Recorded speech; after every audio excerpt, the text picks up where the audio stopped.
প্লেনের প্রতি না ফ্যাসিনেশন আমার অনেক ছোটোবেলা থেকে, ঠিক আছে? বাট আজকের এই ইনসিডেন্টের পরে আমার আর প্লেনের প্রতি কোনো ফ্যাসিনেশন হয়তো কাজ করবে না। কারণ এই যে কত, কত মায়ের কোল খালি হয়ে গেল।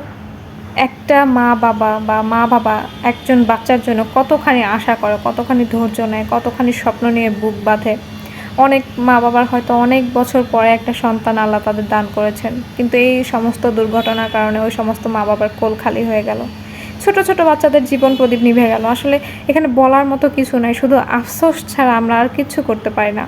তবে হ্যাঁ, আমাদের একটু সচেতন হওয়া উচিত ছিল যে ঢাকাটা যেহেতু একদম ক্রাউডেড একটা এরিয়া, এই এরিয়াতে মানে ট্রেনিং মানে প্লেন ট্রেনিং জিনিসটা বা যুদ্ধ বিমান ট্রেনিং জিনিসটা না করলেও চলতো আমার মতে। কারণ আমরা যেটা জানি না সেটা সম্পর্কে তো আমরা ট্রেনিং করতে চাই, তাই না? আরও ভালো জ্ঞান নেওয়ার জন্য, আরও ভালো জ্ঞান অর্জন করার জন্য। তো সেখান থেকে আসলে কি বলবো, যা মানে এই যে প্লেনটা অ্যাক্সিডেন্ট হয়েছে, যিনি চালাচ্ছিলেন পাইলট, তিনি নিজেও কিন্তু আর বেঁচে নেই, আমি দেখেছি খবরে।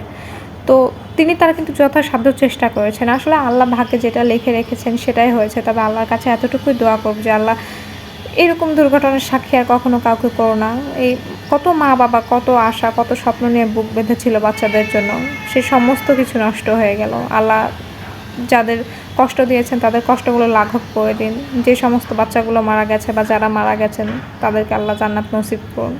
এতটুকুই ছাড়া আমরা আর কিচ্ছু বলতে পারবো না এখন।